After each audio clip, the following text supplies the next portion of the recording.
The idea of starting a rookie first-round quarterback, I know it's obviously a lot of gray areas to whether somebody's ready or not, whether they should be put in or not. It's just a yes or no question on our poll question.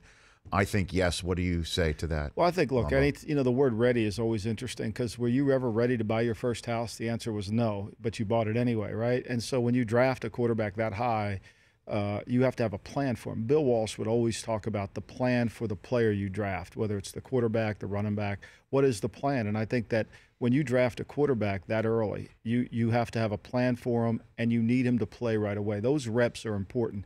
And this is another Walshism, is he would rather play a rookie in September and lose games because he knew in December that rookie would be much better, and he would win games when it counted the most. I think we're at a point in the NFL because of the new rules and the way we can't really train players. You know, when you first started covering the league and I first got in the league, there were 2-a-day practices, and training camp was grueling, and it was a 6-week endeavor. Now it's like an in-season schedule basically, so there's not enough time. So September is still a little bit of the preseason. You're still trying to get your way out. Look, the Rams haven't played Jared Goff yet. Oakland, Los Angeles, the Raiders, very little with David Carr. Now maybe week 3 they will. Brady played a whole half last week. Russell Wilson played a whole half. Everybody's managing their team differently.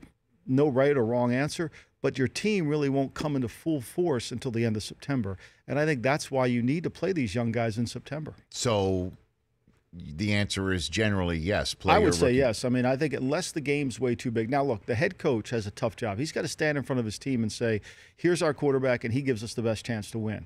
And if the guy hasn't demonstrated any of those skills during practice, you can't do it. But I think what you see from Josh Allen, what you see from Sam Darnold are enough where the head coach can stand in front of his team and not lose any credibility and say, this is our guy. And then we're going forward. Now, look, quarterbacks are like baseball stadiums. You got to build your team around them.